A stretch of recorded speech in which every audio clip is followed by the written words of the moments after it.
কখনো কখনো জীবনের ব্যস্ততার মাঝে মন চায় একটু শান্তি, একটু নির্জনতা। আর তাই আজ আমরা বেরিয়ে পড়েছি কুয়াকাটার সেই অপরূপ সৌন্দর্য দেখার পথে। চলুন আমার সঙ্গে এই যাত্রায় প্রতিটি অনুভূতি, প্রতিটি দৃশ্য আপনাদের সামনে তুলে ধরি। সালাম আলাইকুম বন্ধুরা, আমি মোহাম্মদ অনিক, বাংলা এক্সপ্লোর বিডি থেকে সাথে আছি আপনাদের। হোটেল থেকে বের হতেও খুব বেশি হাঁটতে হয়নি, কারণ সমুদ্র ঠিক হাতের নাগালে। কিন্তু সমুদ্রের কাছে থাকা মানেই কি তার সৌন্দর্য দেখে নেওয়া? না বন্ধুরা, তাই আমরা রওনা দিলাম, মনে মনে একটাই উত্তেজনা, চোখ ভরে প্রথমবারের মতো কুয়াকাটার সেই বিশাল ঢেউ দেখবো আজকে।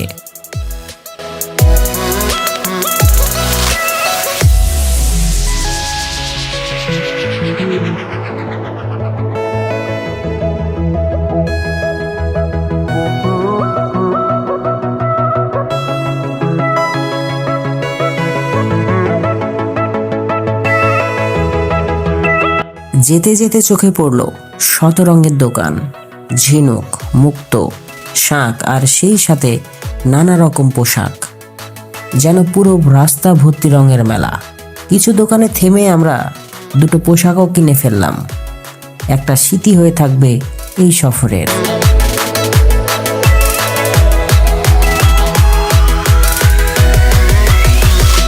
অনেকে জানেন না, কুয়াকাটার নামের পেছনেও আছে এক ইতিহাস। 1800 শতকে রাখাইন জনগোষ্ঠী যখন এই অঞ্চলে বসতি গড়ে তোলে, তখন পানি সংকট ছিল মারাত্মক। তারা চারিদিকে বহু কুয়া খনন করেছিল, আর সেই কুয়া থেকেই জায়গাটির নাম হয়ে যায় কুয়াকাটা। ইতিহাস আর প্রকৃতি একাকার হয়ে আছে এই উপকূলে। ধীরে ধীরে সামনে ভেসে উঠল সেই নীল বিশালতা, যেন প্রকৃতি নিজের হাত বাড়িয়ে আমাদের স্বাগত জানাচ্ছে।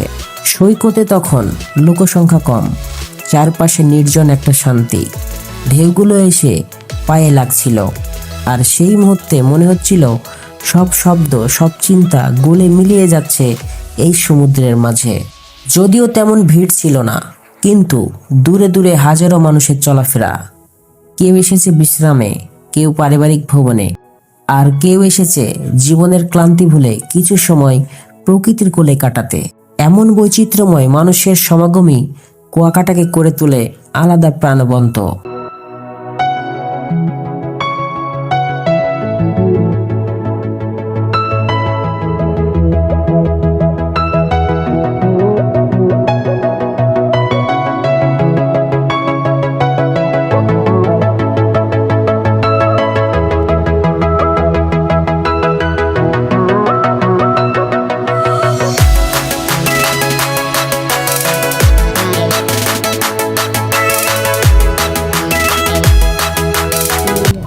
প্রিয় দর্শক মণ্ডলী, আমরা এখন অবস্থান করছি পটুয়াখালী জেলার কুয়াকাটা এলাকায়।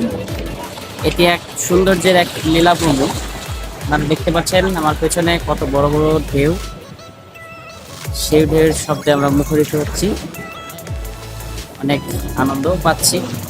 আপনি কোথা থেকে এসেছেন? রাজশাহী থেকে। তো রাজশাহী থেকে এখানে এখন পর্যন্ত আসার খরচ কেমন পড়লো? এখানে খরচ তো অবস্থা বুঝে ব্যবস্থা, যাই যেরকম করবে খরচ ধরে। আমরা বাসে আসছি, আমার ওই খরচ। আপনারা কয়জন এসেছেন? আমরা এক বাস 52 সিটের বাস লোড, মানে 52 জন আসছেন। বাচ্চা কাচ্চা আরো। আচ্ছা, তো টোটাল আনুমানিক 2000 2500 এরকম খরচের ভিতরে কি আসা সম্ভব? যাওয়া না, একটাতে বেশি হবে, 4-4.5 হলে একটা যাওয়া যায়। হ্যাঁ। আচ্ছা, আপনাকে ধন্যবাদ। পরবর্তীতে আবারও সুযোগ পেলে আপনার কাছে আসা হবে। আপনাকে ধন্যবাদ।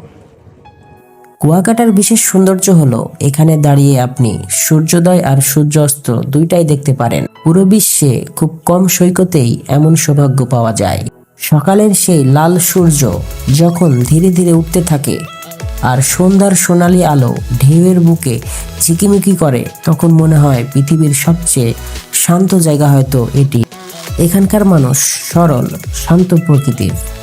রাখাইনপল্লীতে গেলে পাবেন তাদের ঐতিহ্য, খাবার আর নানা হস্তশিল্প। কুয়াকাটা শুধু সমুদ্র নয়, এটা এক জীবন্ত সংস্কৃতি, যেখানে মানুষের হাসি, প্রকৃতির ছোঁয়া আর ইতিহাস সব মিলিয়ে তৈরি হয়েছে এক অন্যান্য সৌন্দর্য। আমরা সেখানে ছিলাম বেশ কিছুক্ষণ, ঢেউ দেখে, হেঁটে আর নিজের মাঝে জমে থাকা ক্লান্তি বাতাসে মিশিয়ে দিয়ে মনটা একেবারে হালকা হয়ে গেল। এমন একটি জায়গা যেখানে দাঁড়ালে মনে হয় প্রকৃতি আসলে আমাদের আপন, আমাদের সঙ্গে। জীবন কখনো কখনো অস্থির হয়, তখন একটু প্রকৃতি, একটু নীরবতা মানুষকে ভেতর থেকে ঠিক করে দেয়। আপনারও যদি কখনো মানসিক শান্তির খোঁজে থাকেন, তাহলে কুয়াকাটা ঘুরে আসুন। এই সমুদ্র আপনাকে ডেকে নেবে, আপনাকে শান্তি দেবে, যেভাবে আমাদের দিয়েছে। বন্ধুরা, ভিডিওটি আজ এ পর্যন্তই। যদি আপনাদের ভিডিওটি ভালো লাগে, অবশ্যই ভিডিওতে একটি লাইক দিন, কমেন্ট করুন এবং বাংলা এক্সপ্লোর বিডি চ্যানেলটি সাবস্ক্রাইব করুন। সকলের সুস্থতা কামনা করে আজকের মতো বিদায় নিচ্ছি। আমি মোহাম্মদ অনিক। আল্লাহ হাফেজ।